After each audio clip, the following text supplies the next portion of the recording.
Well, this next story is quite astounding, and it will shake the very foundations of a lot of people's thinking about wealth in Australia and who holds the wealth and who holds the power. The patriarchy is definitely not in existence anymore. Women are poised to take charge of $3.2 trillion in the next decade. That's about $320 billion a year, as Australia faces the greatest wealth transfer in its history. So says a report from the leading private bank, JB Ware.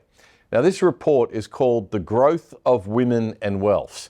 And in short, it says that $3.2 trillion is going to be passed on from one generation to the next in Australia between now and 2034 as baby boomers pass away. And most of it will be handed over to women, not to men. Not only will baby boomer families pass on money, the report says, but it is projected that for at least 2 decades after inheritance, women will be in charge of the family finances as they outlive their partners. Women are getting richer. So we'll have a look at this. Women are outliving men in huge numbers at the moment in the 54 plus age group. There are 10% more women than men, and this widens to 16% at 70, 33% at 80, and 53% at 85. JB Ware says that wealth is also being passed on to the oldest daughters to manage more than the oldest sons now. The main controller of wealth at the point of transfer is 50% more likely to be the eldest daughter than the eldest son. So 31% for the eldest daughter, 22% for the eldest son, you can see in that chart there. And in addition to the wealth transfer via inheritance, billions of dollars in existing wealth are being redistributed via divorce. There were sadly more than 50,000 divorces in Australia last year, and the Australian Institute of Family Studies found that separation rates among couples married for 20 years or more rose 5-fold over the past few decades. 10,000 couples fall into the high net worth category. They control about $30 billion of wealth, and no less than half of that sits in the hands of women. So hooray for the sisterhood. Massive gains have been made here financially. Or maybe it should be hooray for the brotherhood, because men no longer have to carry the great burden of being the financial providers. But my next guest says it's kind of weird that feminists aren't promoting and celebrating this success for women. Yes, it's none other than the champion for truth in the gender debate and a fair go for blokes, Bettina Arndt. Bettina, welcome to the show once again. Thank you, David. Lovely to be here. So shouldn't modern third wave feminists just be shouting from the rooftops about this and be totally thrilled and excited to learn that they're no longer the oppressed victims? No, we have all the loot. Isn't it fantastic? But you won't hear much about this, David, because this goes against the feminist narrative. I mean, it's interesting for me looking back that once feminists were all about celebrating the fact that we were doing so well and we were, knocking through the glass ceilings and, getting money for ourselves and so on. But suddenly they changed and started whinging about how badly off we were. And that's been the major narrative for the last, I think couple of decades. That women are missing out, that women are poor, women are impoverished, women don't have enough super, women are homeless. And that's the big push at the moment. There are, a significant number of women over 50 that can't get work or that are living in poverty, forced to, sleep in their cars, et cetera, et cetera. Is that a phenomenon that's happening? And do you think this research really concerns rich people? It's more about where the wealth of rich people is going rather than the wealth of the poor. Look, obviously there are issues. There are poor women, there are women who are living on their own and who can't support themselves. There's no question about that. But we're seeing a lot of beat up there. They're endlessly now campaigning about the huge increase in women's homelessness. And that is an increase from a very low base. It has gone up. And they never talk about the fact that the vast majority of people sleeping rough on our streets are male. Homelessness is absolutely predominantly a male problem. but they don't want to admit that, of course. And they get, they are persuading all the big charities to do fundraising for women's homelessness. We've actually once gone in and campaigned about that and gone and talked to some of these big organisations who are campaigning on women's homelessness and saying to them, can you at least tell the truth here? No. It's all, women, poor women are much more a better means of, getting money out of people than poor men. No one cares about men. We know that. All right. So the men are basically obviously worse off because of this wealth transfer.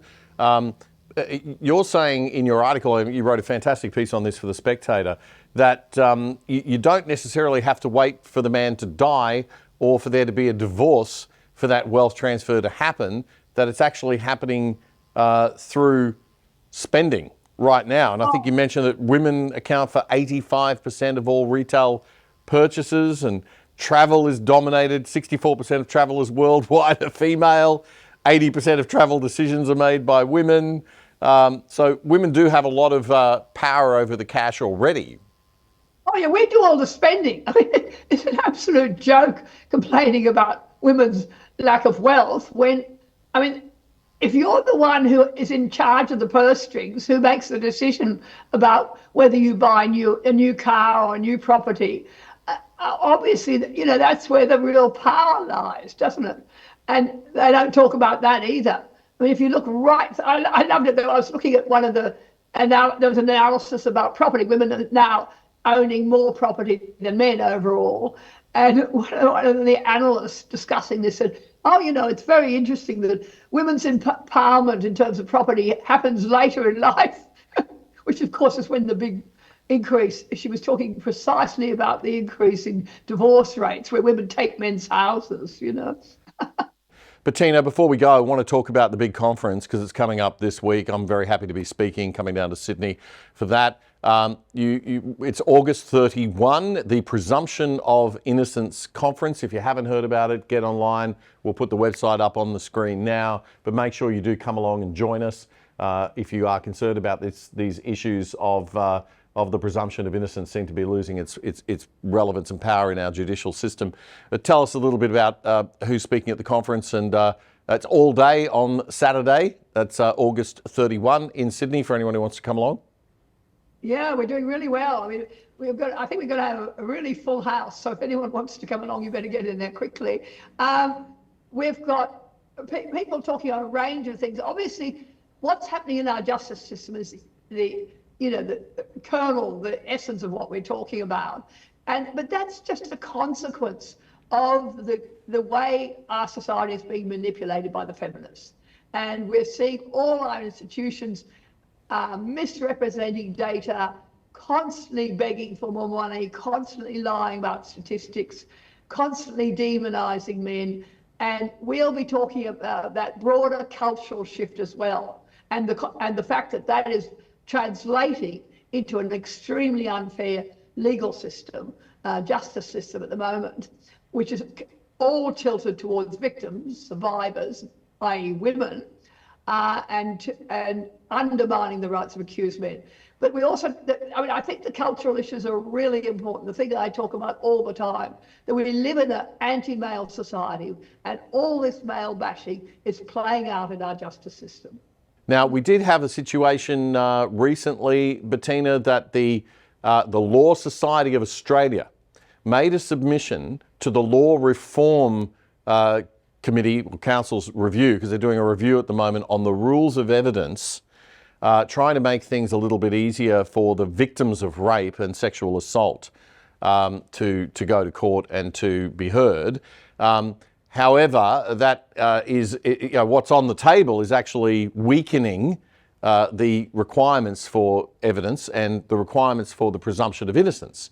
And the Law Society, which is the biggest organisation in this country for lawyers, was so concerned about this that they submitted a paper to the Law Reform Commission saying, be very, very, very careful here that you don't mess with the presumption of innocence and the rule of law and rules of evidence. Yeah, I know. I was very pleased to see that for once, the big legal organisations standing up to this. And this is absolutely dire, what Mark Dreyfus is proposing. on their agenda, on the Law Reform Commission's terms of inquiry, are consideration of whether they should move the whole adjudication of sexual assault to different court system. You know, kangaroo courts. We already have it across Australia at our universities. Secretive committees making decisions to throw young men out of university with no proper oversight, with no proper consideration of the rights, legal rights of the accused guys. I mean, that's what they'd like to do with our whole sexual assault area. I mean, so many really dangerous proposals are being considered by the Law Reform Commission. And what really worries me is, I mean, we've seen these lawyers standing up, but I think it will all get pushed through because the lobbying is all from one side. We have all the powerful women's groups who simply want more men locked up, and they're doing a really good job already. I mean, I'll be talking about the statistics showing the number of men in prison on remand that means they haven't even had a trial. And the huge increase there are the areas that the feminists are pushing, namely sexual assault and domestic violence. That's what's sending men to jail, and they're having men put into jail without even a proper trial. I mean, it's frightening. It's terrifying. It's terrifying. Yeah. And no one is talking about this, Damien, and this is a unique opportunity. What we're going to be revealing at this conference is absolutely going to be horrifying, people. I hope everybody joins us on Saturday in Sydney, August 31. It's a full-day conference. A lot of these issues are going to be discussed. They're very, very, very important issues.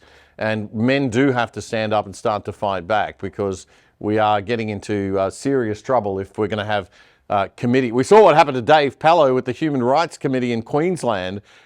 People just being hauled up on ridiculous, vexatious sorts of claims, and people over these religious statements or refusal to do welcome to country. If we see that sort of kangaroo court type mentality come into play around accusations of domestic violence and sexual assault and rape, we're heading into extremely dangerous territory, as you said, Bettina.